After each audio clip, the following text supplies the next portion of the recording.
A very good evening, students. Let's continue the rest part of the chapter Democratic Rights. In the last videos, we have read about what are rights, why rights are important in a democratic country, and a few fundamental rights we have read about right to equality and right to freedom.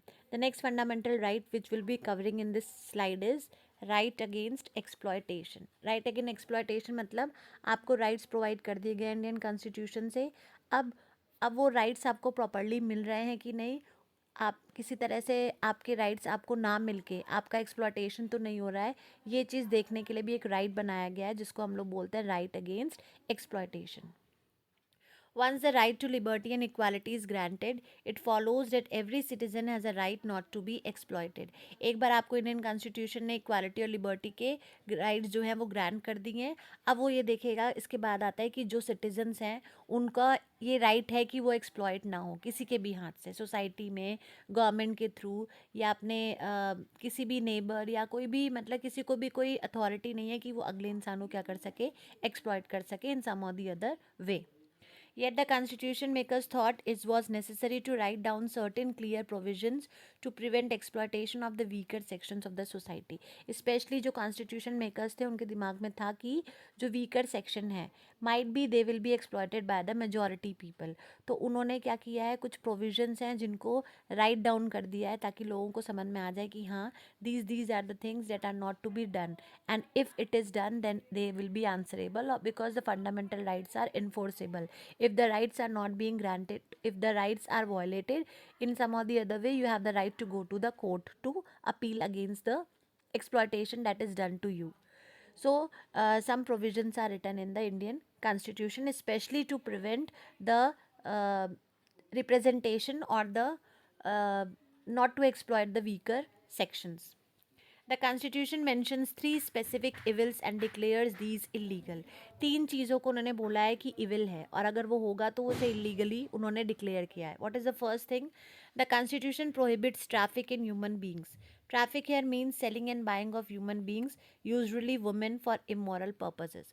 सबसे important इसमें provision ये है कि constitution के हिसाब से it is illegal to do the trafficking of human beings में बच्चों की जो खरीदारी करते हैं कि यहाँ पे बच्चों को जो ऑर्फनेज टाइप के होते हैं या जो जिन बच्चों का कोई भी सपोर्ट नहीं होता है उनको लेके उनको सेल आउट कर देते हैं दूसरे के थ्रू. उसके बाद वुमेन को सेल आउट करके इमोरल चीज़ों में इंक्लूड करना, तो ये इसको बोलते हैं ह्यूमन ट्रैफिकिंग, जिसमें आप ह्यूमन बींग्स को खरीदते हो और बेचते हो. तो ये चीज़ स्पेशली कॉन्स्टिट्यूशन में स्पेसिफाई की गई है कि human trafficking is considered as illegal and it should be prohibited. Second, it prohibits forced labor or begar in any form. Begar is a practice where the worker is forced to render service to the master free of charge or at a nominal remuneration. When this practice take place on a lifelong basis, it is called the practice of bonded labor. बंधुआ मजदूर जिसको बोलते हैं. इसमें क्या होता है कि फोर्स लेबर या बेगार एक तरह की ऐसी प्रैक्टिस होती है जिसमें आपको ज़बरदस्ती अपने मालिक के यहाँ काम करना पड़ेगा किसी वजह से, क्योंकि पहले के टाइम में क्या होता था, जो लोग गरीब होते थे they used to feel shortage of money, और शॉर्टेज ऑफ मनी की वजह से वो लोग अपने ज़मींदारों से पैसा ले लेते थे, फिर वो लोग पैसा दे नहीं पाते थे और उसके बदले में उनको काम करना पड़ता था. धीरे धीरे उनकी मजबूरी को बहुत ज़्यादा फ़ायदा उठा के वो लोग उनसे एक्सेस काम कराते थे और बदले में उनको उनके काम का ना पैसा मिलता है ना उतने हिसाब से उनको रेम्यूनरेशन मिलता है. So this is the system of forced labor or beggar. It is a practice where the worker is forced to give services to the master free of charge, या अगर चार्ज मिलेगा भी तो बहुत ज़्यादा कम, ना के बराबर. अगर यही प्रैक्टिस लंबे टाइम के लिए अगर चलने लगती है, इसी को हम लोग बोलते हैं बॉन्डेड लेबर, जो कि है बंधुआ मजदूरी. तो ये भी कॉन्स्टिट्यूशन में क्या किया गया है, प्रोहिबिट किया गया है. Finally, the constitution also prohibits child labor. You cannot employ any child as a labor, whether at your house or whether at your public place, work place. आप कहीं भी बच्चों को एम्प्लॉय नहीं कर सकते, ये भी कॉन्स्टिट्यूशन में लिखा हुआ है. तो तीन इविल्स हैं, पहला human trafficking, second bonded labour और तीसरा है ये child labour. No one can employ a child below the age of 14 to work in any factory or mine or in any other hazardous work. hazardous work मतलब जिससे बहुत ज़्यादा risk involve हो, such as railways and ports, क्योंकि ये सब चीज़ें जो होती हैं यहाँ पे रिस्क बहुत ज़्यादा होता है. तो ये प्रोहिबिट किया गया है कि कोई भी 14 ईयर से नीचे के बच्चों को काम में एम्प्लॉय नहीं करेगा, स्पेशली अगर वो बहुत ही डेंजरस या रिस्की काम है तो. Using this as a basis, many laws have been made to prohibit children from working in industries such as bidi making, firecrackers and matches printing and dyeing. और इसी के बेस पे बहुत सारे प्रोविजंस बने थे जिसके हिसाब से अगर आप बच्चों को एम्प्लॉय कर रहे हो, मतलब प्रोहिबिट किया जाता है, मना किया जाता है कि बच्चों को आपको फैक्ट्रीज वगैरह में एम्प्लॉय नहीं करना है, specially when it is like bidi making, fire crackers, matches, क्योंकि इसमें बहुत ज़्यादा रिस्क होता है, ये हज़ार्डस काम होते हैं सब, तो इसमें आप एम्प्लॉय नहीं कर सकते हो. तो these are the three evils which have been prohibited in the Indian Constitution in a very specific terms. So this was your right against exploitation. In rights को यूज़ करके आप अपने आप को एक्सप्लॉयट होने से क्या कर सकते हो, बचा सकते हो. Next right we will study is the right to freedom of religion. For example, हमारा जो कंट्री है बहुत ही डाइवर्स है, यहाँ पे अलग अलग कल्चर, अलग अलग एथनिसिटी, अलग अलग रिलीजन्स के लोग रहते हैं और सबको बराबर तरीके से फ्रीडम मिली गई है कि आप अपने अपने रिलीजन्स को क्या कर सकते हो, परस्यू कर सकते हो. It is a very positive thing that the Indian Constitution has provided to Indian people. Like we read in Saudi Arabia, कि Saudi Arabia में they are not having freedom of religion. The only religion they are forced to follow is Muslim religion, and the non-residents, if they want to pursue, then they can pursue or worship their God in private and not in public. लेकिन Indian democracy में ऐसा नहीं है. If you are not comfortable in uh, worshipping your friend's religion, you are not forced to. Your friend cannot force you to follow his religion, or you cannot follow your friend to follow his or her religion. So this is the thing. Right to freedom includes right to freedom of religion as well. In this case too, the constitution makers were very particular to state it clearly.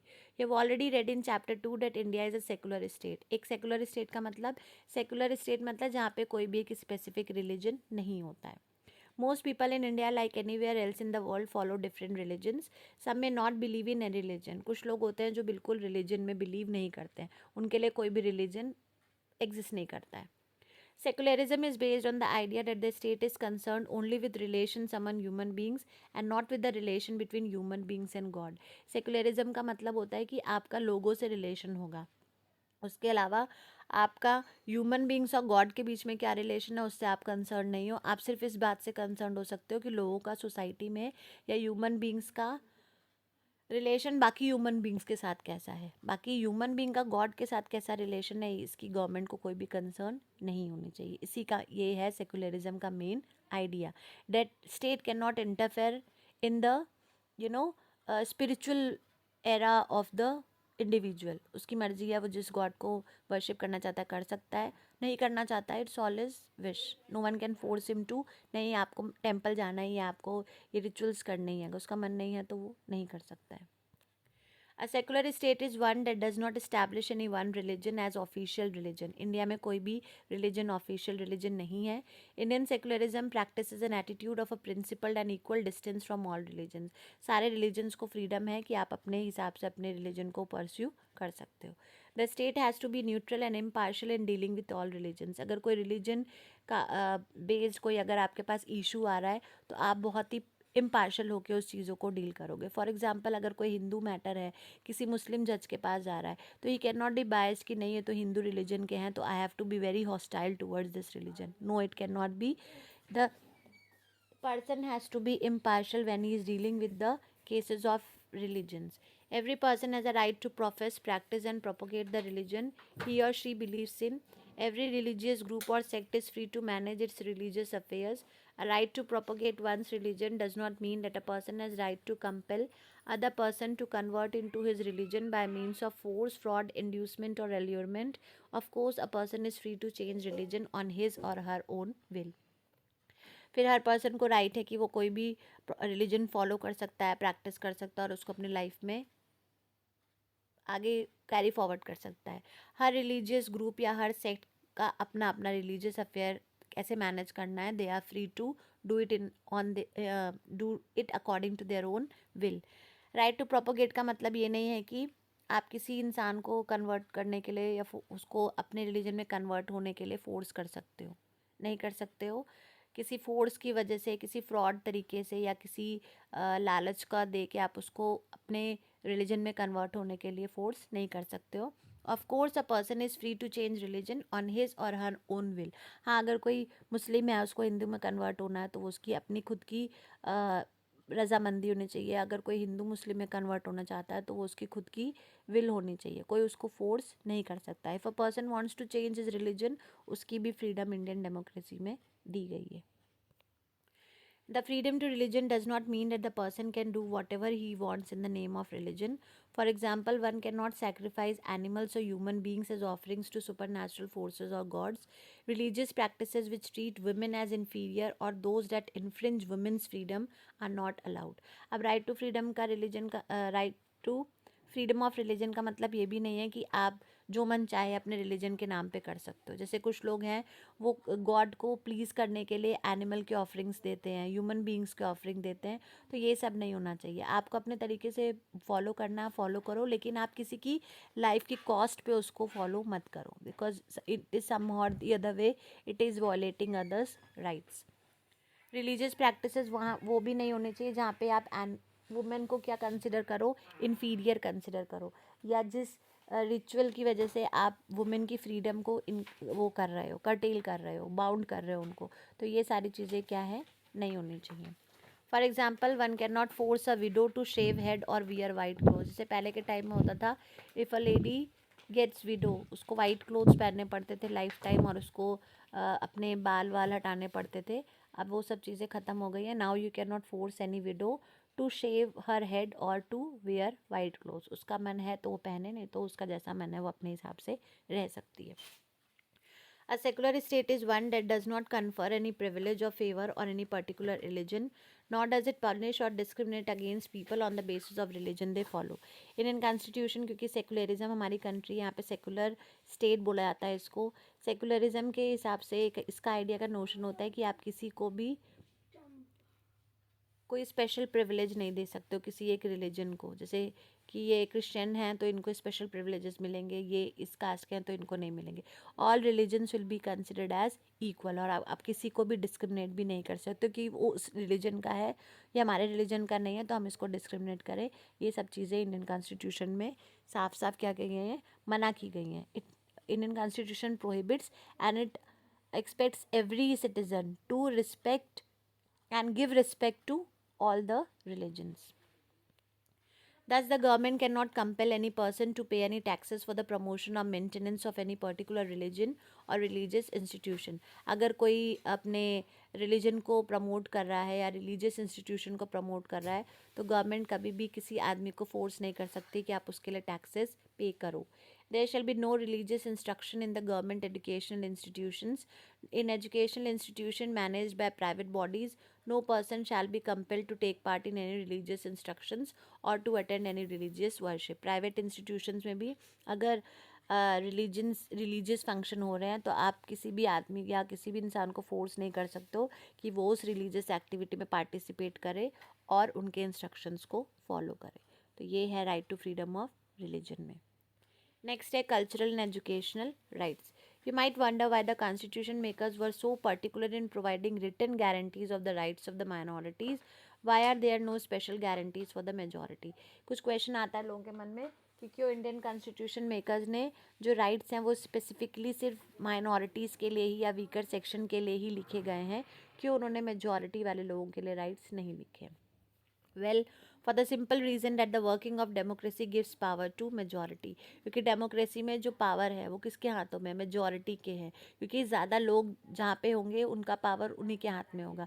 Majority वालों के पास ही ज़्यादा power होती है as compare to minorities.